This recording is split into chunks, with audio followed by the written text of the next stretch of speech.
Hey guys, well, I just got off another podcast, and I got to say that it's such a pleasure connecting with humans from different parts of the world. And one of the conversations that Mitch Webb and I had after we stopped recording was just the sheer gratitude we have for being able to have these conversations with people we may just never meet in real life, right? Or in person.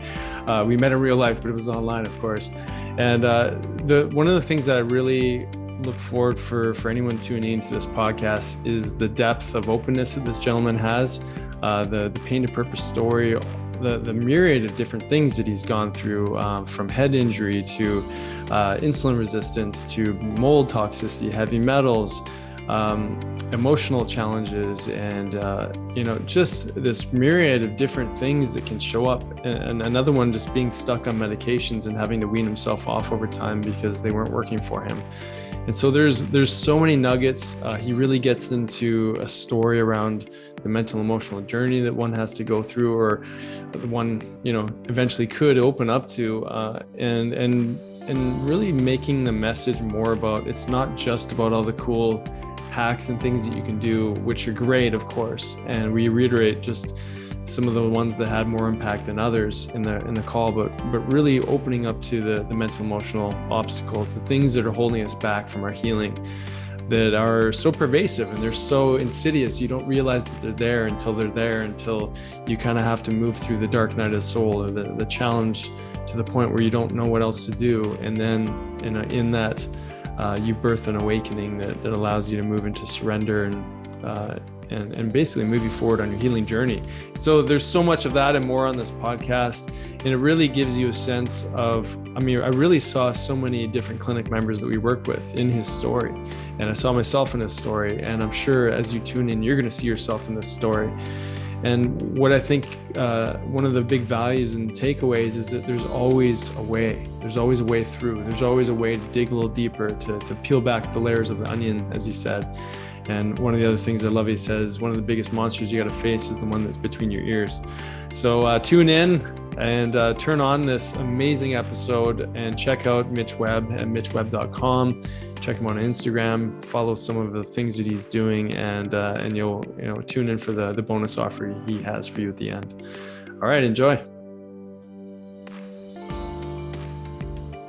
Hey everybody, welcome back to another episode of Health Ignited. I'm here with an amazing guest that I'm so looking forward to having a chat with. It's funny because ever since I read up on his story, Sonia and I were like, man, this guy sounds like he's one of us. He's got such a fascinating journey, and from pain to purpose, and from challenge into overcoming those challenges and continuing to, because one of the stories I think a lot of us get stuck in is that we overcome, and then life is just beautiful and blissful on the other side of it. And in reality, we're constantly growing, constantly learning, constantly meeting new obstacles. And this gentleman here is someone who's been through a tremendous amount of challenges and keeps finding a way forward. So the guest today his name is Mitch Webb. He was a corporate man doing the day-to-day tasks of living in corporate America, doing the work. And at some point along his journey, which he's going to share, he opened up to a whole new world of healing as a result of different challenges, health challenges he went through. And now is a health coach, and he's got an amazing website, which we're gonna share with you guys in more detail as we go along. But if you go to check out mitchwebb.com, that's 2 B's in web, and you're gonna learn more about his story and some of the 5-day challenges and some of the access that he's gonna offer everyone who's listening here actually on this podcast. You can reach out to him directly and get some coaching and advice. So Mitch Webb, thank you so much for being on the show today. Nick, thank you, man. I really appreciate the such a nice introduction, and stoked to be here today chatting with you. Yeah, definitely. There's so many things when I read your story, just of relatable personal experiences, but not just personal. I guess it's more patient interactions and things that we see in and out of our clinic on a regular basis. Mm-hmm. So I'd love for you to sort of walk us through, you being a corporate guy, and then shifting gears into really putting your health as a priority, and some of the discoveries you learned along the way. Yeah, sure. So I need to take it back a little bit further in the corporate world. I guess where my story started, I was kind of a wild man in college, partying, and I was studying abroad, and had a little bit too much to drink one night, fell out of a second-story window, hit my head, traumatic brain injury. Knew something wasn't right. I played football and those kind of things growing up, it hit my head quite a bit. I knew this was different. Started having experienced anxiety and got placed on medication, and eventually, maybe 6 months later, started having autoimmune issues, psoriasis, blood broke out, my skin broke out. Doctors put me on medication and basically for both, an immune suppressant, and then also benzodiazepine, and kind of set me on my way. And then I went into the corporate world, 4 or 5 years later. And a lot of those issues, those stressors got a lot worse, right? So deadlines and dealing with people that weren't so kind, and trying to navigate that as a young man. I had a lot of stress in my life, and I stopped sleeping, and eventually moved into a house that had black mold in it, developed Lyme disease. From the black mold, I think that my immunity was basically lowered living in that environment. So Lyme came out, heavy metal toxicity. What else? Diabetes. I was 75 pounds overweight. I had insulin resistance, was trying to do the ketogenic diet, could not make my own ketones, had fatty liver, lots of inflammation going on there. And then I had another car accident just 2 years ago. Got hit by a dump truck, second traumatic brain injury. And then, like we were talking about for the podcast, kind of got hit with some COVID symptoms, and long haul COVID at that. So been through a lot, man. Yeah, definitely. So I know that's a lot to unpack. So let me know where you want to jump in. Well, it's funny because, like, as you're describing, it's like, yep, been there or seen people go through that. The amount of symptoms that people go through on a daily basis, or through the lifespan, is tremendous, and is tremendous testament to what the body's able to overcome. But it behooves the individual to really do their own investigation, because if you keep going back to the conventional medicine route, it's here's another medication for that. So tell us a little bit about what was that awakening where you started to go, wait a second, I don't really like being on these benzos. I don't like all these, this patchwork kind of medicine, and let's just be real. There's a purpose for it. There's a purpose for acute care medicine. There's purpose for getting through crises and getting out of the rut we're in, and we got to do life different. So let's talk about like some awakenings on your journey where you were in that sort of conventional medicine world, and then let's go from there. Well, it's probably about the time that I moved into the house of black mold. Like I had been, like I said, patchworking, the anxiety and the insomnia that I was dealing with at that time, and thought it was pretty normal I was taking lots of benzos. And then got to a point where I wanted stronger ones. So I was taking Klonopin, and I found that if I combined Klonopin and Xanax together, that I was able to sleep better. That was always my issue. And when I moved into this house, and so I thought that was what life was going to be like. I thought it was just, having an extra bottle of that laying around and whatever my doctor would give me. And, after living there in the black mold for about 3 months, those quit working. And I found myself staring at the ceiling at 3, 4 o'clock in the morning, not being able to go to sleep for, days, weeks at a time, and really just got scared and realized that, hey, I'm kind of maxed out here. I'm taking a lot of this stuff. What's that look like? I was probably 25 at the time. And what does that look like at 35? What does that look like at 45, 55?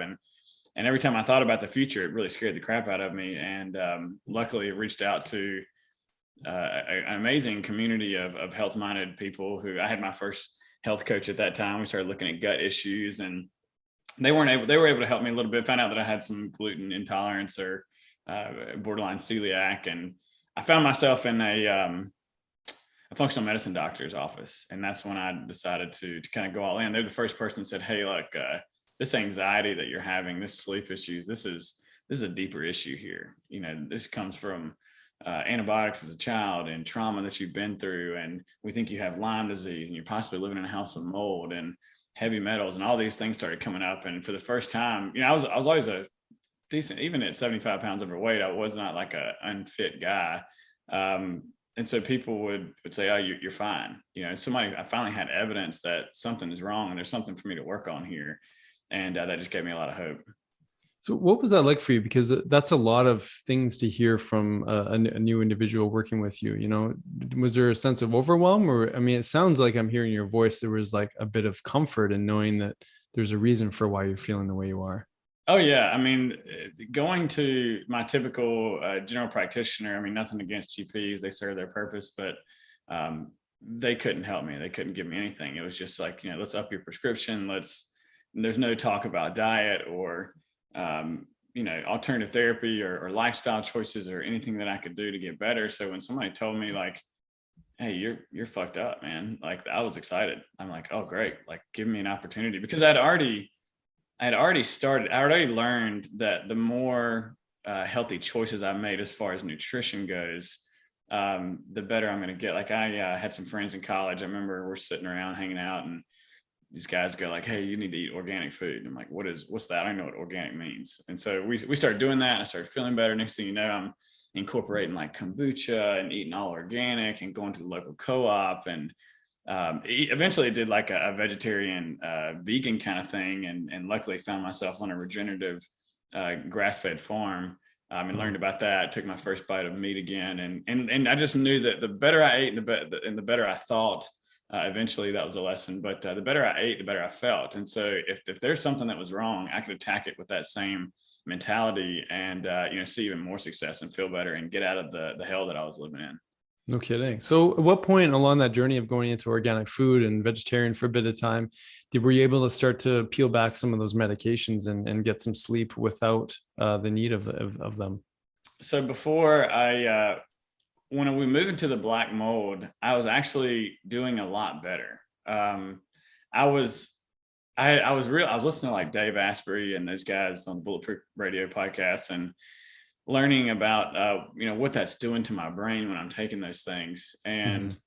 And it scared the crap out of me. And so I decided to try to wean off. Now that was bad, but I realized that I didn't need as much as I thought I did. So I was like kind of weaning myself down little by little, and was kind of seeing that, maybe I don't need these things in the future, really soon.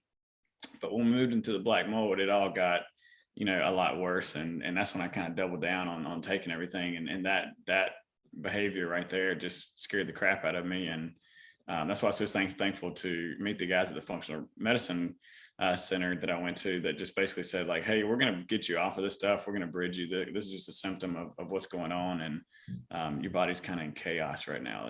This isn't you." And it didn't feel like me. It never did feel Mhm. like me. It's amazing because I mean, you have, I mean, like many people, there's a slow awakening that happens over time. Changing the food is huge because that changes our thought patterning. It brings down the inflammation in the brain, makes things a little bit easier to make better choices for ourselves and choose to wean off medication, etc. But what an awakening though, that's obviously unfolding over time. And it shows the susceptibility. If the body's still dealing with inflammation, there's still some trauma in the body, there, the emotional trauma, physical, the chemical, the toxins, etc. Our environment will definitely have a big role to play on our health. So what were some of the symptoms you started to experience when you moved into that black mold environment? Um, Not, I remember driving around my hometown and getting lost. I remember having severe joint pain. I remember, working out and thinking that it was normal to have to lay on ice the rest of the day or use ice packs. Like we would do these Wow. brutal, where I was getting back into exercise, and along with the nutrition came, better movement. And we had this group of guys that was getting together, and girls getting together, doing like CrossFit kind of workouts on Saturdays and a couple of times during the week. And it was fun. And it was a lot for my body at the time. And just having to lay on ice packs after that, and the brain fog, um, literally almost hallucinating from not sleeping. Now, think like that's when I kind of got into biohacking as well, and I learned like about nootropics and different hacks like hot and cold that would allow me to feel good, and eventually I would get to sleep. Um, but it had a lot of those, brain fog, and then the sleep, like not sleeping at all. Like in the past, it was like, maybe I had a tough time going to sleep, but now it was going and staying asleep, and it's got worse with stress. Mhm. Wow. I mean, so how old were you this time? Probably right around 25. Like that's kind of freaky to think that you're driving around in your car, you're like, oh shit, where am I? Yeah. Where am I going? And what was that like for you? Like, what was it like to actually be in that experience, noticing this? I mean, it was scary, but I knew that something was wrong, and that just getting a little bit of help and hearing that there's something I can work on got me excited. And I was just ready to do whatever it would take. I've always been like that. Tell me what I need to do and help me out, and get me out of the situation that I'm in. And I think the body's an amazing healing machine, and with the right inputs, if we can give it, then the body can heal. And I've always been an onion, man. Obviously, with all the symptoms and things that I've been through, I'm just peeling back a layer at a time. And I'm so thankful to have the progress that I've made, and take what I've learned into new challenges, and fight through that, and hopefully inspire and help other people to do the same. That's what I do with my clients. I mean, if I can do it, I always tell them, man, if I can do it, you can do it. Anybody can do it. And I truly believe that. It's just getting clear on, awareness, like what's going on. And then kind of one thing at a time. I kind of took an all systems approach, and there's things I was doing that I didn't know what was working. But now these days I tend to go, really, really small moves, and really understand what's working one thing at a time, and try to share that with my clients. Yeah, that's amazing. I mean, it is inspiring. That's when I was reading your story and just thinking of, it's almost like you got hit with everything you could get hit with, on a human journey, from medications to the environmental stressors, et cetera, et cetera. And, I'm curious, what was your support network like? I mean, you mentioned you got some good group of people that you got to work out with, et cetera, but did you have that emotional support going through this as well? Because not everyone can make that shift and see life as an onion and peel back the layers and be open to meeting the resistance and having a solution or a potential solution that you're willing to work towards. Like, what was the emotional support like? Well, back then, I didn't really get into the mental and emotional side of healing until 2 years ago. And that's been the most impactful thing that I've learned. And I'm slowly, I mean, probably from the outside looking in, it looks a lot faster than it feels to me, but slowly incorporating these things and sharing with my clients. And even my clients now, I do mindset before I do any kind of nutritional or physical change, just because when we've got past baggage, it's hard. Our judgment's clouded. How can we make decisions and goals and really even know what we're working towards when we have these limiting beliefs and thoughts around ourselves? So that didn't come along till later. I did this a lot in the dark, I would say. I didn't really feel like my family knew much about it. I mean, they kind of did. I mean, they certainly supported me financially and were there for me, but I still to this day don't know how much they knew about it. They obviously loved me and were there for me no matter what, but I don't think they understood what I was going through. And maybe because I didn't know how to voice it at the time. My wife, and at some point she was my girlfriend, but she was always my rock, and she still is to this day. And I've always had just great friends around me.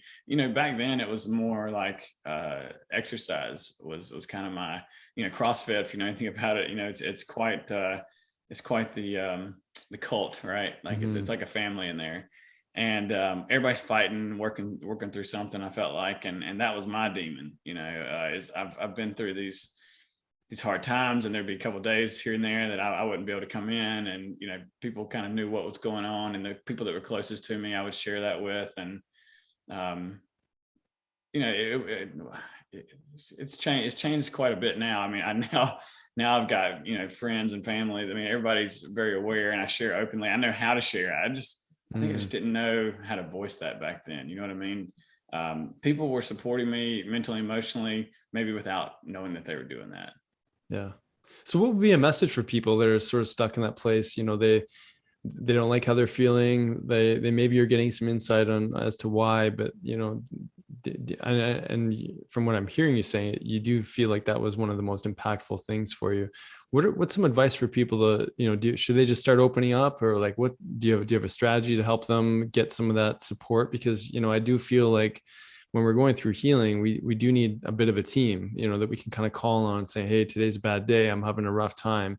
Especially, in a world that we're in with the pandemic, and just feeling like, it kind of suffocating with all the recurring trauma that people are experiencing right now. What would be a recommendation to sort of open that door for people?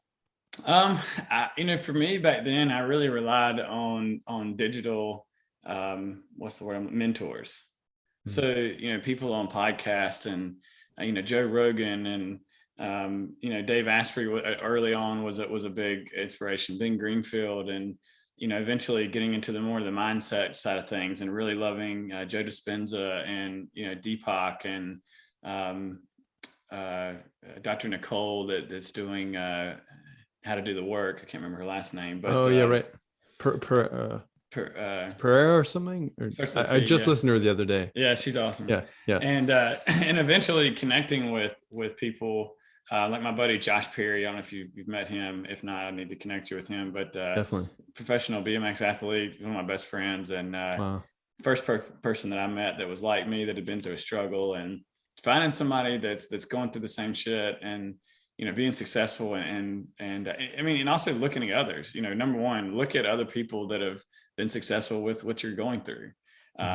It's almost hard for me to even talk about the stuff from the past, right? Because it doesn't feel like it's me anymore. Like, yeah, I had diabetes and I had head injuries and I had Lyme and mold and all these things, but there's always going to be a new challenge, and those things made me who I am today, and I wouldn't be able to survive with the things that I'm working through now if it wasn't for that. So I mean, I wouldn't take any of it back. I'm so thankful. I was such a different person back then. I don't like that person. I like who I am now. I love who I am now, and that's a part of the journey, is loving yourself and surround yourself with people. I mean, you are the summation of the people you spend the most time with, and you got to take inventory and realize, like, which way your friends and family are they giving energy, or are they taking energy away? But ultimately understanding that the monster is between your ears, and you get to choose and decide and pick, how much those people influence your life, and spend those times with the people that they're filling you up, people that understand.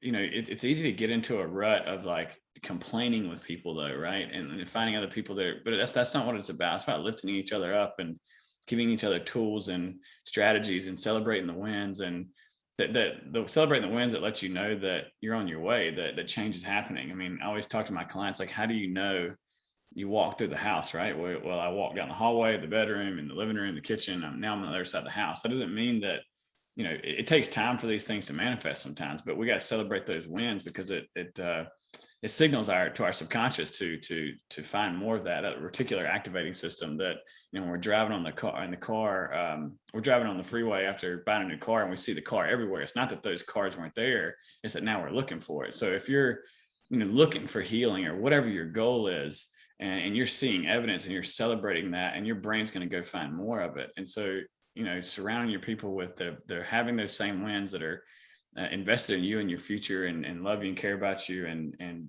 give you more energy than taking it away. I mean, I think that's important. And if you don't have those kind of people in your life, look to the digital people. I mean, there's so many great people out there sharing podcasts like yourself, and books, and so many opportunities to learn and grow from people. You just got to look for it. Mitch, that was beautiful, man. I mean, you just drop some serious inspiration for people, and the opportunity to really like look for the wins and recognize the monster between the ears, as you said. That's perfect. Yeah. I love that. So let's talk about, some of the more current challenges that you've been through. So you brought up long COVID as being part of that picture. And, if we could kind of walk people through just a little reminder. So you had the head injury, you had the black mold exposure, you had these medications that you had to adapt to and then eventually wean off over time. Gut healing, maybe fill in the blanks if there's more that I missed there, but that's a bag load of stuff that perpetuates this inflammatory mechanism within the body. And no doubt, I mean, we're never going to fully detoxify our bodies, so there's still going to be lingering stuff that we have to clear. But walk us through, some of the COVID experiences you had with sort of releasing some of the baggage from the past. Yeah. So before I get into it, I'm saying it happened twice. So I'm going to kind of go through 2 whole years of stuff here. And maybe somebody's heard me on like Dr. Pompa's podcast. I was the first podcast. I think I talked a little bit about this, and maybe on Primal, L. Russ is a good friend. And we talked a lot of this because I had some thyroid issues, but it's definitely the first time that I've talked about it. I didn't know that it was long haul COVID, right? When I got COVID, it was before it actually hit the United States. I was just fighting back from getting over the TBI. I had really bad post-concussion syndrome, and that for me looked like no sleep, go figure. I was actually living in a house that had really high EMFs as well, so lots of inflammation there. And I wasn't able to exercise. wasn't able to sleep, had some fatigue, and had just started to exercise again, and had worked through a lot of that trauma with manifesting it, getting the Dr. Joe Dispenza and those kind of things, and was so excited to be back in the gym. And it's kind of funny, I got after it for the first time. I remember I was pulling deadlifts and worked up to like 315 pounds, and that was way more than I should have done, right? And I'm sitting in the sauna, and this dude is after the session, and this dude is like hawking up a lung, and he's came in from somewhere. I mean, I have no idea where it was, but I want to say like China back in the day. Like, I don't know. But I know he's a business guy, and he'd been from overseas somewhere. And he's like, yeah, I had this crazy cold for like a week, and I just had to get out. I remember him saying that. And I woke up in the middle of the night. I gave myself rhabdo because I was like, doing way too much. And I got that COVID that night, basically. And it hit me like a freight train. I mean, it was like, I've had the flu before, but it's never been like that. And it was an entire week of just like hot and cold and shaking and fatigue and just aching all over. I think it took 2 weeks to get over that.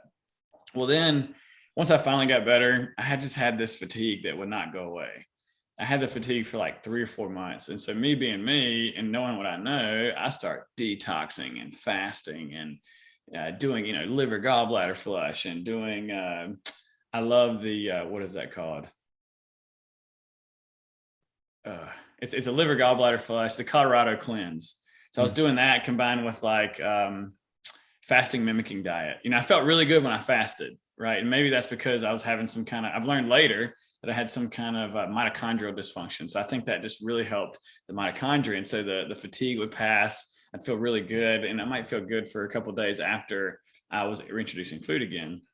And so we're looking at this energy issue, and it's driving me crazy. Like literally I'm having to lay down multiple times a day and getting fatigue and, meditating. And I don't know if you're familiar with the Calm device. Mm-hmm. Love it. That thing saved my freaking life. And I would just go do that in between my calls, and I'd get a little bit of energy. And then I'd eat. It was like when I was fasting, I was fine. And when I wasn't fasting, I didn't feel good. And so there's definitely some gut issues going on there too. And so we do a hormone panel, and they're like, oh, your testosterone's low. Like, let's give you some testosterone. I'm like, okay, cool. So I thought about it. I knew that was a big commitment. But I was desperate. I'm like, whatever. And so this first doctor that I worked with gave me 200 milligrams in one shot. And that's insane, man. Yeah, that's a big dose. I'm like a 33 at the time. My testosterone, looking back on labs now, I should have been a little bit more. I should have done more research, but looking back, my testosterone it was like 700 to 500. It just happened to be really low during this period. And probably because of gut issues and multiple other issues. But anyways, so it gives me 200 milligrams in one shot. I felt great for 3 days, and then I couldn't go to sleep. I was so jacked up. I mean, didn't have any fatigue, but I couldn't go to sleep. So I was excited the fatigue was gone, but it was like anxiety came back for the first time in so many years. And that really freaked me out. I actually, I have never mentioned this before, but have you ever heard of Phenibut? No. It's a nootropic. Okay. It's produced, it has to do with like GABA, quite a bit of GABA. And it's very, it depletes your body of GABA, right? And so it's very habit forming. It can, if I was going to give a talk, it's very social, it relieves social anxiety big time. And so, but it also makes you sleep like a baby. And so I wasn't sleeping, and I happened to take that. I was giving a talk one night, and all of my, obviously anxiety wasn't there, but I slept great for the first time. And I'm like, you know what? I haven't. And I thought that at the time, when you change doses on testosterone, it takes 6 weeks to even see what's going on. And so I'm just in this waiting game of like, I got to get to the next 6 weeks to try something different. And I'm like, this next move is all it's going to take. And so I'm just going to take this stuff for the next, I think I had like 2 or 3, 4 weeks, 6 weeks, maybe tops. And by that time I started getting hooked on it. So And you I stayed knew, on did you stay on the 200 milligrams per week dose? no, No. I realized that right away. Like my heart Okay. was beating through my chest, like all this stuff's going on. I realized I had to change my dose, and started doing that and didn't understand it. This doctor I worked with the first time was terrible, and he was telling me to change every 2 weeks, and I was just jumping all over the place. My hormones are going nuts. Luckily, my functional medicine doctor is like, that I can prescribe this, right? I'm like, what? I'm like, do you understand what's going on here? And she really helped me. And so she starts backing me down, and I went too low, and that felt really bad as well. And still was having sleep issues. And that's when I took the Phenibut stuff, but I got on that. I got hooked on it in like 6 weeks. So then I had to wean myself off. You're only supposed to take it once or twice a week at most. Right. And, but it put a hook in me, and it took 2 months to get off of it. And it was the most hellacious thing. And then that gave me a thyroid issue. So then I had a reverse T3 issue that was off the charts. And I think now looking back, I think I had reverse T3 way back in the day after the head injury, because of the same kind of feeling and anxiety, just extreme anxiety in my body. I would go to bed and I would sleep for like 2 to 3 hours, and I'd wake up with get ripped out of sleep with anxiety like you've never felt before. And so got put on thyroid medication. I did T3 only, which was, trying to learn how to do that. I'm taking temperatures, I'm doing blood pressure, I'm doing heart rate, I'm monitoring this. That was hell on earth. I went through like 6 months of that. Thankful for El Russ over at Primal Blueprint, helped me through that a little bit, as well as my doctor. And I'm very impatient with this stuff. I've been through a lot, and I want to fix things. And I was jumping around that, just like I was jumping on testosterone, and it was hell, man. And Wow. I finally pulled it back together after about a year. Anxiety got a lot better. Energy came back. Digestion was a big part of that. Digestion started getting better. I'm feeling like $1,000,000. I'm like hanging out with my friends again. I'm feeling like myself. And then I got hit with it again 6 months ago.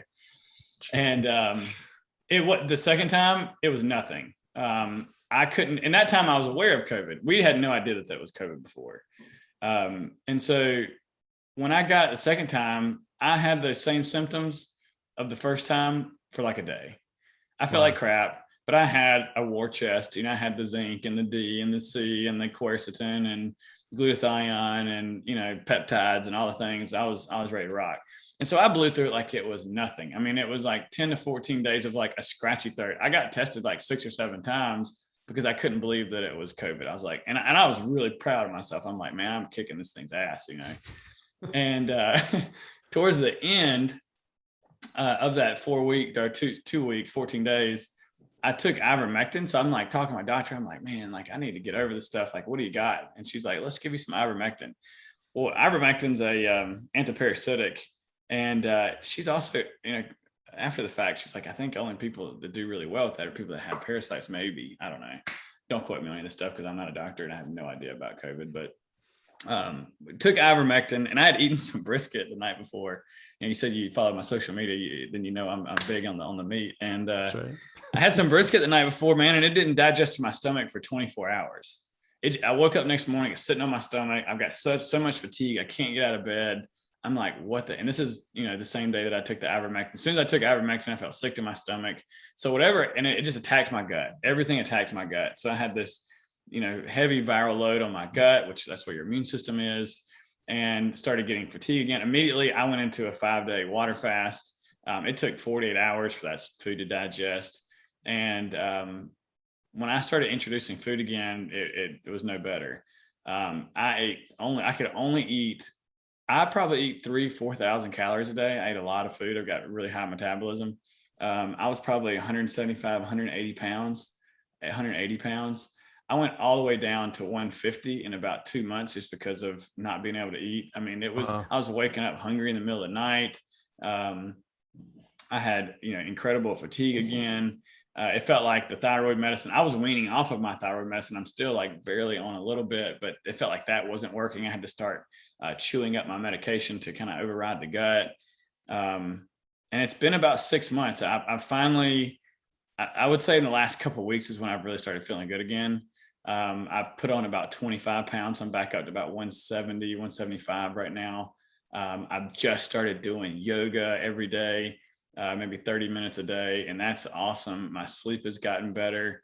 And dude, it's like everything, and this has always been my journey, man. It's like everything that I've done in the past prepared me for this. And my I guess the way that I look at my perception of illness or dis-ease in the body has changed. Like I think that dis-ease is, I think that our body has plenty of potential to heal all the energy that it needs to heal. And if you've been having this conversation with me 5 years ago, I laughed you out of the room, but I think we suppress trauma and negative emotions and, unresolved limiting beliefs and things like that. We were holding those in our body, and we don't have any energy to heal. And so I've been working with, so my doctor, who's amazing, I love her to death, Dr. Kate Godley out of Durham. She's like, man, I've helped you, and we're good friends. And she's like, I've helped you as much as I can here in the physical world. And I think there's more to this. And so I started working with a medical intuitive, and she has saved my life.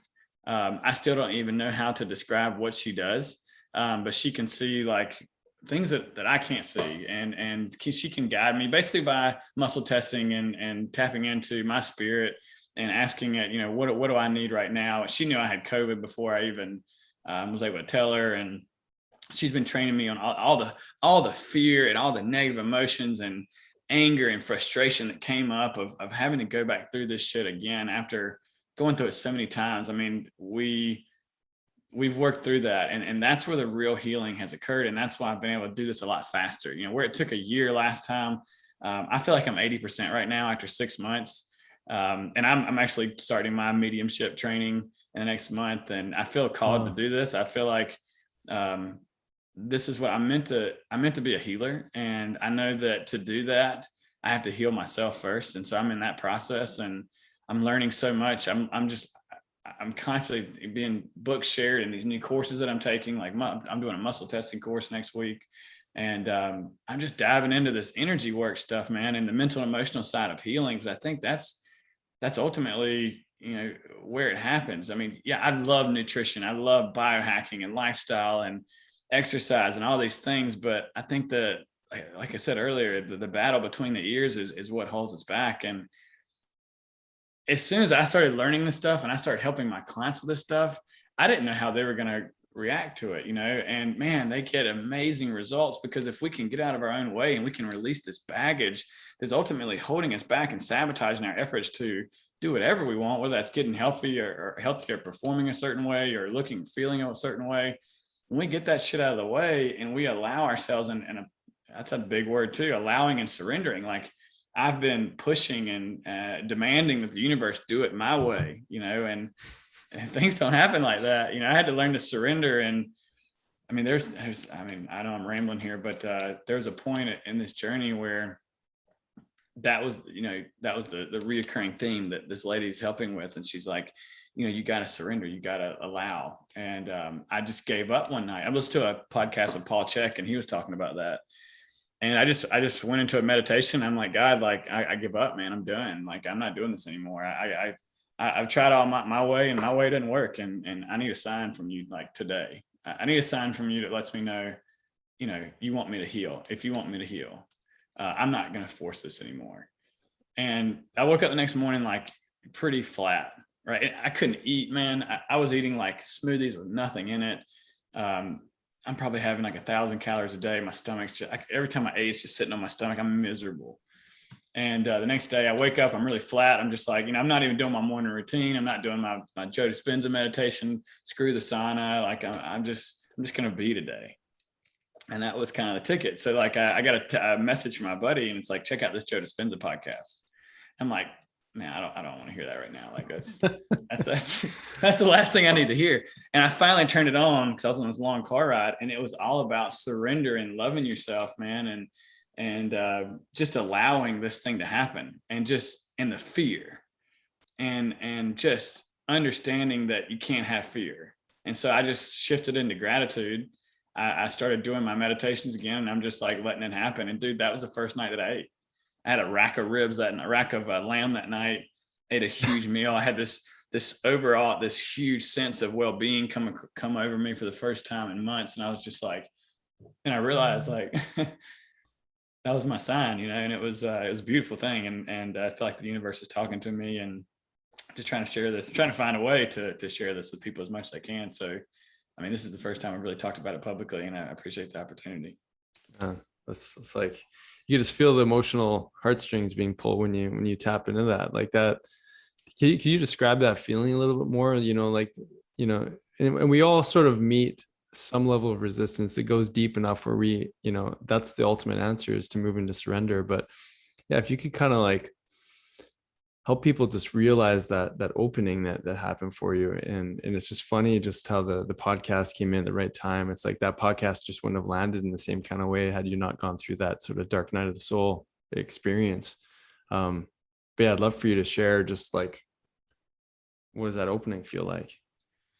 The what does the dark night of the soul feel like, or what is like that moment of like, I'm getting a message here, like a download? Yeah. The second half, because I think you beautifully described like I'm not doing that, fuck the sauna, screw the fasting. I'm dude. done. Just like I've hit some version of rock bottom in this experience of like I can't control the situation anymore. And then it's like this little switch that comes on, and that awakening. If you kind of go into that a little bit. I mean, I felt it so many times, man. And it's like you forget it and then you remember it and you forget it and you go back into doing your thing, and you're in this physical meat body and you're doing like, everything that everybody else does. But then you get that kind of message and you feel like you're a part of something greater, right? You feel like you're connected to something bigger than yourself, and you feel like, you're here for a reason. And I've had that feeling so many times, man. But like I said, you forget it. And just remembering that, it's like sets your soul on fire. I mean, I can feel it as we're sitting here. And I had a had a setback that like yesterday and this morning, and feeling kind of gross and negative. But just thinking about that and remember it, like I'm on a podcast sitting here doing what I love and sharing. I could have been in the corporate world doing the 9-to-5 thing, right? Like hating my life and not knowing that, and working towards the next like car or thing. Instead, like I feel like I'm here to inspire people and to help people change their life, and that's so much more fulfilling than than being worried about possessions and things like that. And I love who I am. I'm learning to love myself, and that's been a big part of this journey too. And those little messages that we get that like, hey, you're on the right path, man. Like that is, you can't beat that feeling. It's elation. It's bliss. I mean, you can't wipe that grin off your face no matter what you're going through. I mean, it's just a sign. Hey, the journey is not over. It doesn't mean that, hey, you're done, dude. It means that you got another day tomorrow, and this is a big sign to keep doing what you're doing. And it's a delicate balance between surrender and doing the work. And I'm constantly towing that line. And I know, I was listening to this great book called Dying to Be Me. It's about a near-death experience. And, she's talking about working in the physical world feels like wading through molasses. And that's exactly what it does feel like, and I love those things. I love like breath work saved my life during this period of time. I was been going like, shout out to Soma, love Soma breath work and been doing that in the sauna and getting like, love psychedelics, man. And like having more psychedelic experiences on the breath work than I've ever felt anything else. And I've got, the cold and the hot and, walking in nature and chanting, like doing all these different things. But man, when you're doing the energy work and you're working in and just sitting in silence, one of the things one of the biggest messages I got as well is right after Joe Dispenza, after getting that podcast, I went and laid in a float tank for like 2.5 hours. And I was like, I just want to check in and see what's going on behind the scenes here. And now I have to do it like every 2 or 3 weeks because it's so revealing. And I would get into this space where there's like this blackness, there's nothing there. And I couldn't hear anything. Or I got it to where there's no thoughts, and I just kept having this fear: am I going to be able to eat tonight? Like, am I going to be able to digest this food, or am I ever going to be able to exercise again? And I was just like, where's all? So I know that's what I got to work on. I got to go and I got to keep working on that fear. I got to love myself, and I know that if there's gratitude, there's no fear, and there's no worry, there's no anger. And so I guess what I focus on more than anything is what it feels like to have what I want. So the more I can pair an elevated emotion with the thought and be who it is that has what I want, and I can constantly get in touch with that. So every time I have a negative emotion, like I said, I had a little setback last 2 days. I noticed all this frustration, fear, and anger coming in, and I went, thank you for the awareness of that, because in the past that would have derailed me for weeks and months. So thank you for that. I forgive myself for indulging that, for allowing myself to judge myself, and I love myself for who I am, and I release those emotions. And I mean, and then I just be thankful for. I mean, I was thinking on the way over here, like, dude, how cool is it I get to hop on a podcast and share, what I love doing? How cool is it that I got to do yoga today?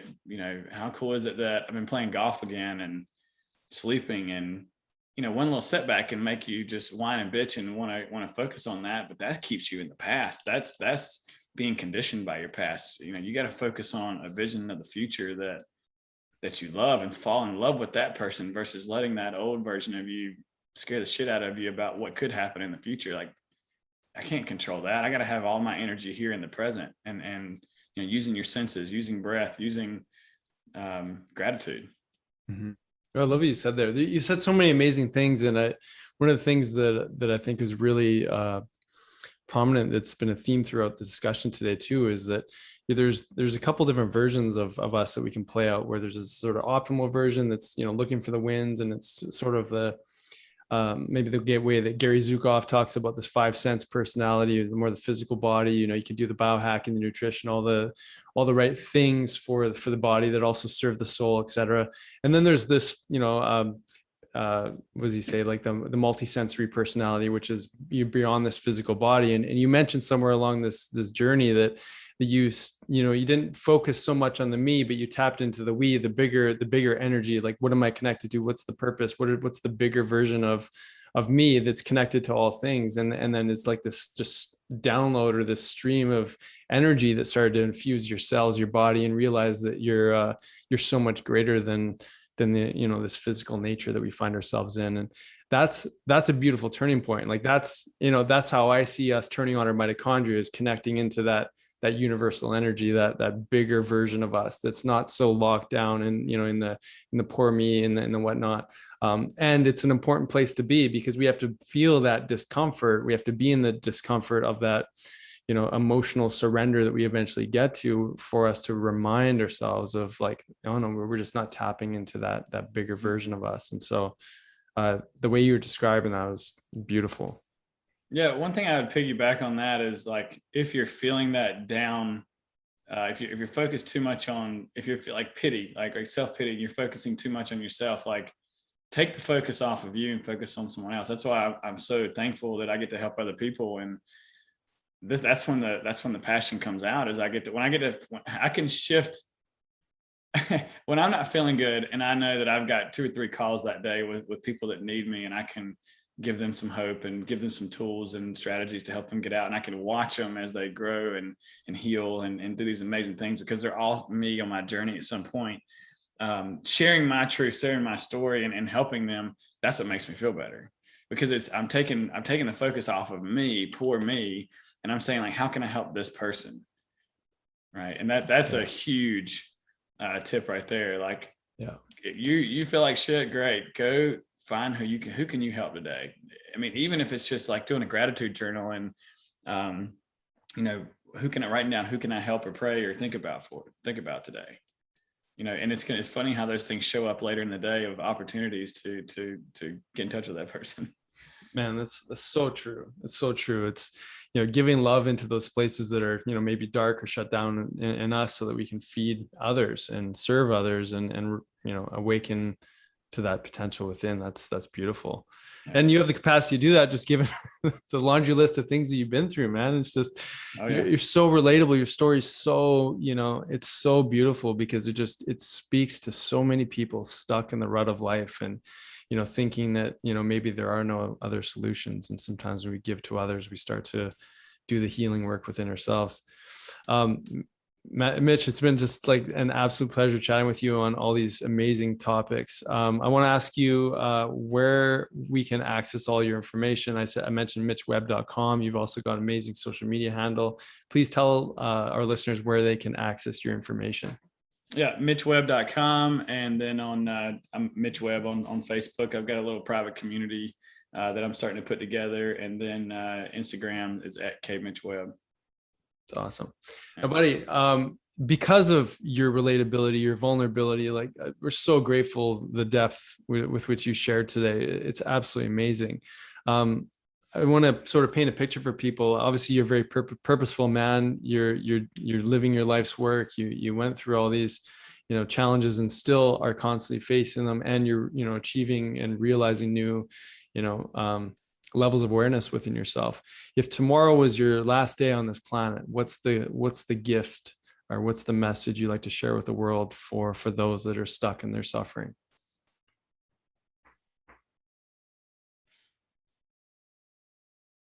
I mean, I think that I like something I said earlier. Your body is an amazing healing machine, and you just gotta figure out. You gotta find the right key to the lock. And that takes going all in and doing everything that you can, but also, loving yourself and surrendering and allowing those things, like having a connection with a higher power, and really just, we're human beings, not human doing. So like I said, it's a delicate balance of doing everything you can in the physical world, but also allowing and letting those things happen. So I think it's about surrender and, knowing what you need to do, doing the best that you can, loving people around you, making sure you've got those relationships, and I think you'll find your way. I think that's what we're here to do. We're here to evolve into a bigger, brighter version of ourselves, and there's constant opportunities to do that. It's amazing. Mitch, thank you so much. And you're extending an offer that I sort of let people know at the beginning, but anyone who wants to connect with you, what are you offering for them? A free consult. So, usually consult, I have a 2-step call process, but usually a 30-minute call, hopping on, just getting to know each other a little bit. Do we like each other? Do I think I can help you at 100%? If those two things are true, we go to a second call. We take a deeper dive into, what's going on for you, what's holding you back, what your goals are. And if I feel like we're a good fit, I make an offer at the end of that. And, just start that one-on-one relationship. And it's everything from nutrition and lifestyle. Obviously, you mentioned mindset, and that's definitely the first step we do. But it's everything that I learned along my journey. And it's the roadmap that I wish I had, 10 years ago. I think it can really help people. It's amazing. You're such an inspiration, Mitch. I mean, your story, your perspective, the challenges, and the continual awakenings, and I'm excited to see how things go with the channeling course and everything you're diving into. And we'll have to touch base again and get an update on where Mitch is at. Yeah, man. Thank you so much for the opportunity. It's great chatting with you. I really